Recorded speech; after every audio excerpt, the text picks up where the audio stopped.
تعقلون شیئا، اگرچہ وہ بے عقل بھی ہو تب بھی اس کے پیچھے چلو گے، اگرچہ وہ گمراہ بھی ہو تب بھی اس کی بات مانو گے۔ باپ دادا کا دین، یہ اتنی بڑی بیماری ہے جو مکے کے مشرکوں سے چلی اور اس سے پہلے کے کافروں میں رہی، اور یہی بیماری آج اس معاشرے میں پھیلی ہوئی ہے۔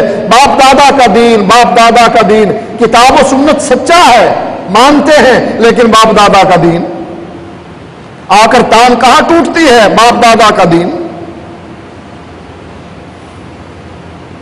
ابو طالب نے کیا کہا؟ فاخترت النار علی العار، میں نے اس تان و تشنیع کے مقابلے میں اللہ کی آگ کو قبول کر لیا ہے کہ آگ میں جلنا منظور ہے، لیکن یہ سننا منظور نہیں کہ لوگ یہ کہیں کہ یہ بھی اپنے باپ دادا کے دین کو چھوڑ کر اپنے بھتیجے کے دین پر چل پڑا، حالانکہ مانتا تھا کہ سب سے سچا دین میرے بھتیجے کا۔ دو قسم کے لوگ رہے مکے میں، ایک وہ خوش قسمت جنہوں نے سنا اور سننے کے بعد قبول کر لیا۔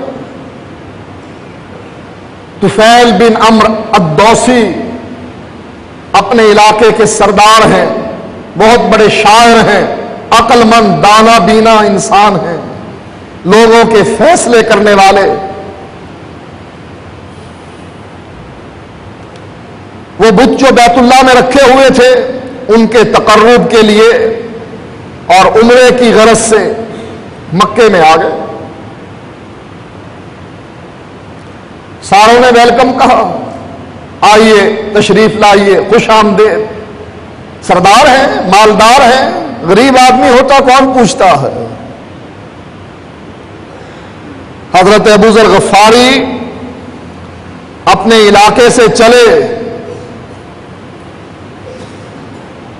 مکے میں پہنچے، کوئی ویلکم کرنے والا نہیں۔ پہلے دن بھی کھانے پینے کے لیے کیا ملا؟ کہا زمزم کا پانی پیتا رہا۔ دوسرے دن بھی زمزم کا پانی پیتا رہا، تیسرے دن بھی زمزم کا پانی اس پر گزارا کرتا رہا۔ چونکہ سردار تھے، مالدار ایک دوسرے کے بہت آگے پیچھے ہوتے ہیں کہ ہمیں بھی اس سے کام پڑے گا، اور جو غریب ہے اس کو دور سے ہی دھکا، پیچھے تو ہماری مجلس میں کہاں سے آیا؟ اور اللہ کے نبی فرماتے ہیں وہ دعوت بدترین دعوت ہے جس میں صرف مالدار لوگوں کو مدعو کیا جائے اور غریبوں کو نہ بلایا جائے۔ حضرت طفیل سے کہنے لگے یہ لوگ اکٹھے ہو کر، ماشاءاللہ آپ تشریف لائے ہیں عمرے کی غرض سے، لیکن دیکھنا یہاں ایک آدمی ہے جس کا نام محمد ہے، بہت بڑا جادوگر ہے، بہت بڑا جادوگر ہے، جو ایک دفعہ اس کی مجلس میں گیا بس وہ گیا وہ اسی کا ہوا۔ ہماری مسجدوں میں لوگ آنے سے ایک دوسرے کو کیوں روکتے ہیں پتہ ہے کبھی؟ ہم کیا چھریاں لے کر بیٹھے ہیں یہاں پر کہ اس کو ذبح کر دیں گے، یا اس کی جیب کتر لیں گے، اس کی جیب سے پیسے نکال لیں گے؟ کیوں منع کرتے ہیں اس مسجد میں نہ جانا، وہابیوں کی مسجد میں جمعہ نہ پڑھنا، ان کی بات نہ سننا؟ کیوں کہ ان کی بات ایسی کھری ہے گولی کی طرح جا کر دماغ میں لگتی ہے، دل بھی اور دماغ بھی دونوں اقرار کرتے ہیں کہ بات تو کھری ہے اس آدمی کی، اس کا کوئی توڑ نہیں۔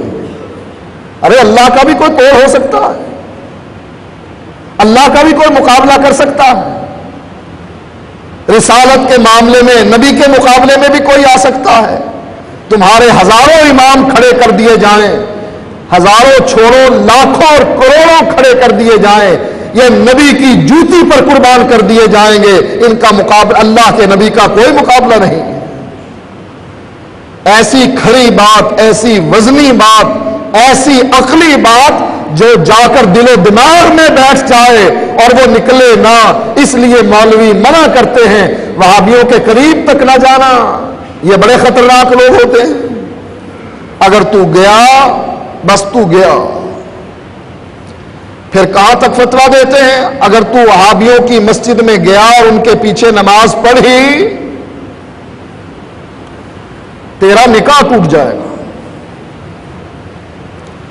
اور کراچی میں باقاعدہ ایک بریلوی مفتی نے فتویٰ دے دیا، عبداللہ بن سبیل امام کعبہ کراچی تشریف لائے، لوگوں نے شوق میں کہ چلو امام کعبہ آیا ہے اس کے پیچھے نماز پڑھتے ہیں، لوگ نماز پڑھنے کے لیے چلے گئے۔ اگلے دن مفتی نے فتویٰ جڑ دیا، جن جن لوگوں نے امام کعبہ کے پیچھے نماز پڑھی سب کا نکاح ٹوٹ گیا۔ اب یہ لوگ کیوں روکتے ہیں؟ آخر اس کی کوئی وجہ بھی ہے۔ وجہ یہ ہے کہ سچائی کا مقابلہ نہیں کر سکتے، اس حقیقت کا کوئی انکار نہیں کر سکتا، اس کا کوئی توڑ نہیں لا سکتا۔ جیسے قرآن کے بارے میں اللہ نے فرمایا اگر سارا جہان بھی مل جائے نا اس جیسی 10 صورتیں بنانے کے لیے، فرمایا 10 کو چھوڑو اس جیسی ایک صورت بنانے کے لیے، کہا ایک کو بھی چھوڑو، اگر سارا جہان مل جائے وہ اس جیسی کوئی ایک آیت بھی نہیں بنا سکتے ہیں، اس قرآن کا کوئی توڑ نہیں۔ یہ چیلنج اللہ کا برقرار رہا۔ یہ ماما کے سردار آئے، شمامہ بن سمان، جب مسیلمہ کذاب کا فتنہ عروج پر پہنچا، فرمانے لگے کبھی تم نے موازنہ کیا ہے قرآن کا اور مسیلمہ کذاب جو جھوٹا نبی ہے اس کی باتوں کا، کہ وہ بھی باتیں بنا کر پیش کرتا ہے؟ کیا پیش کی؟ کہا ہے مینڈک تو ٹرٹر کرتا ہے پانی میں، اتنی بار ٹرٹر کرتا ہے اور تیرا پانی جو ہے پھر بھی صاف اور شفاف رہتا ہے، گندا نہیں ہو۔ یہ قرآن کے مقابلے میں اس کا مقابلہ کر رہا ہے وحی کے ذریعے سے۔ کہا موازنہ کر کے دیکھو، اس کی صورتوں کو دیکھو، اس کی صورتوں کی شیرنی کو دیکھو، اس کے قرآن کے اعجاز کو دیکھو کہ لوگ مقابلہ کرنے سے قاصر ہیں، اور تمہارے جھوٹے نبی کا کلام دیکھو، کہتا ہے مینڈک تو ٹرٹر کرتا ہے، کتنی بار ٹرٹر کرتا ہے اور پانی پھر بھی خراب نہیں ہوتا۔ یہ وحی کا مقابلہ کر رہا۔ حضرت طفیل آخر پروپیگنڈا ہے، جیسے حضرت حسین کے بارے میں ان لوگوں نے پروپیگنڈا کیا، یزید نے مارا، یزید نے مارا، یزید نے مارا، یزید، ہم سب سنی بھی کہتے ہیں ہاں یزید نے مارا، یزید نے مارا۔ پروپیگنڈا بہت بری چیز، اسی لیے ایک انگریز کہتا ہے جھوٹ بولو، اتنی دفعہ بولو، اتنی دفعہ بولو کہ لوگ یقین کر جائیں سچ ہے۔ جیسے وہ ٹھگ لوگ تھے،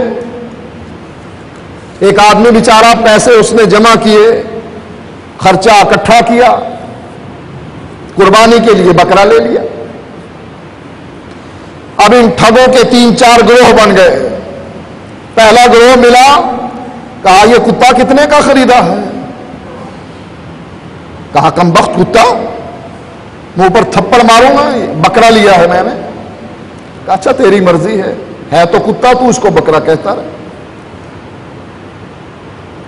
اگلا گروہ ملا، اس نے بھی یہی بات کہہ دی۔ تیسرا گروہ ملا، اس نے بھی یہی بات کی کہ بڑا مزیدار کتا خریدا ہے تو نے۔ جب چوتھا گروہ ملا اور اس نے کہا کہ یہ کتا کتنے کا خریدا ہے، اس غریب آدمی نے اس کی رسی چھوڑ دی کہ ہو سکتا ہے کتا ہی ہو۔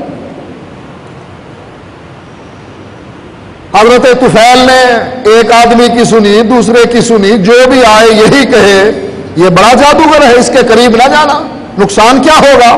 آبا اجداد کا دین چھوڑ بیٹھے۔ حضرت طفیل کہتے ہیں میں نے بیت اللہ کا طواف تو کرنا ہی تھا، میں نے اپنے دل میں ٹھان لی کہ میں اس کی بات نہیں سنوں گا، اور احتیاط بھی میں نے کیا کی، روئی لے لی اور اپنے کانوں میں ٹھوس لی۔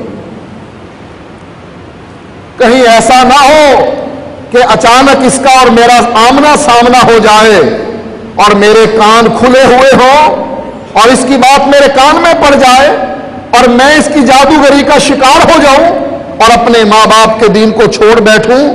ایسا کرتا ہوں، میں روئی ٹھوس لیتا ہوں تاکہ اچانک ملاقات ہونے پر بھی اس کی بات میرے کانوں میں نہ آئے. بیت اللہ کا طواف کرنے چلا گیا. دیکھا اللہ کے نبی کبھی رکوع میں جا رہے ہیں, کبھی سجدے میں جا رہے ہیں, اللہ کی عبادت کر رہے ہیں. حضرت طفیل کہتے ہیں مجھے دیکھتے ہی بہت اچھا لگا. جیسے عبداللہ بن سلام کے بارے میں نے آپ کو بتلایا کہ عبداللہ بن سلام نے اللہ کے نبی کی صفات اپنی کتاب تورات میں پڑھ رکھی تھی, جانتے تھے کہ یہ صفات اللہ کے نبی کی ہیں. جب اللہ کے نبی مدینے میں آئے, ملاقات کرنے کے لیے عبداللہ بن سلام پہنچے, دیکھتے ہی کیا ہوا, آپ کی صورت دیکھتے ہی دل پکار اٹھا, یہ شکل و صورت کسی جھوٹے کی نہیں ہو سکتی.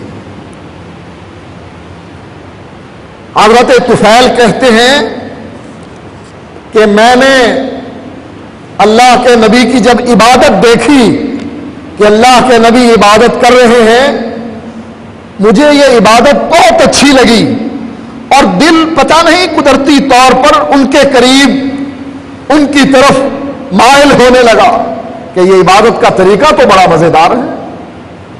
اب لوگ آ کر ہمارے ہاں نماز پڑھتے ہیں, اہل حدیثوں کی مسجدوں میں نماز پڑھتے ہیں, پڑھ کر کیا کہتے ہیں, یار نماز تو بڑے اطمینان اور سکون سے پڑھتے ہیں آپ لوگ, ہمارے ہاں تو ٹھونگے مارتے ہیں, ٹھونگے, نہ سورت فاتحہ پیچھے پڑھ سکیں, نہ رکوع کی تسبیحات. اور یہ تراویح جب ہوتی ہے نا, مسجدوں میں جا کر تجربہ کر لینا, ٹھونگے مار رہے, اللہ اکبر اللہ اکبر اللہ اکبر, نہ اٹھنے کا پتہ نہ بیٹھنے کا پتہ. دل گواہی دینے لگا کہ یار یہ عبادت تو بڑی اچھی ہے, طریقہ کار تو یہ بڑا اچھا ہے, کبھی رکوع میں, کبھی سجدے میں, کبھی قیام میں, کبھی تشہد میں. قدرتی لگاؤ پیدا ہو گیا اللہ کے نبی سے. پھر دل میں خیال آیا, اے طفیل تو شاعر ہے, سردار ہے, مالدار ہے, سمجھدار ہے, پنچایت میں تو فیصلے کرتا ہے, یہ کیا طریقہ کار ہے, کانوں میں روئی ٹھوس لی اس ڈر سے کہ کہیں اس کی بات تیرے کانوں میں نہ آ جائے. ارے شاعر تو قافیہ ردیف جانتا ہے, شعراء کے اونچ نیچ سے واقف ہے, ان کے سخن کلام سے تو واقفیت رکھتا ہے. تیری یہ حرکت تجزیہ تو کر, سن تو صحیح کہتا کیا ہے. حضرت طفیل کہتے ہیں میں نے, دل نے فیصلہ دے دیا کہ روئی نکال تو دے, بات تو سن لے قریب ہو کر. روئی نکال دی. قریب ہوا, اللہ کے نبی کی آیات سنی, قرآن کی جو تلاوت کر رہے تھے. دل نے گواہی دی کہ نہیں, یہ جادوگر نہیں. جادوگروں کی گنگناہٹ کو میں جانتا ہوں, ان کی حرکات سے میں واقف ہوں, یہ جادوگر نہیں. پھر دل نے یہ فیصلہ بھی دے دیا کہ یہ شاعر بھی نہیں, شعراء میں ہمت ہی نہیں ایسا کلام پیش کرنے کی. میں بھی شاعر ہوں, میں نے بڑے بڑے شعراء کا کلام سنا ہے, کسی شاعر میں یہ ہمت نہیں کہ ایسا کلام پیش کرے, ایسی شیرنی والا کلام, ایسی مٹھاس والا کلام, ایسی لطافت والا کلام پیش کرے. یہ دنیا کے لوگوں کا بس نہیں, ان کی طاقت نہیں, ان کی قوت نہیں کہ ایسی بات بیان کرے جو اس کی زبان سے نکل رہی ہے. اللہ کے نبی عبادت سے فارغ ہوئے, یہ بھی پیچھے پیچھے ہو لیا. آپ گھر میں داخل ہونے لگے, اس نے اللہ کے نبی کو روک لیا. کہا اللہ کے نبی میں آیا تو تھا یہاں عمرے کی غرض سے, ان بتوں کے سامنے نذرانہ دینے کے لیے, ان کو عقیدت کے پھول برسانے کے لیے, لیکن مجھے تو لوگوں نے بتلایا آپ تو جادوگر ہیں, آپ تو شاعر ہیں, آپ تو ساحر ہیں, مجنون ہیں. لیکن میں نے آپ کی باتیں سنی, مجھے تو ایسی کوئی بات نظر نہیں آئی, بلکہ آپ کی بات کو میں نے جب پرکھا, دنیا کے لوگوں کی طاقت سے ماورا پایا, اس کو لوگ بے بس نظر آئے اس کلام کے مقابلے میں. ان کے اندر یہ قوت اور جرت نہیں کہ ایسا کلام بنائے.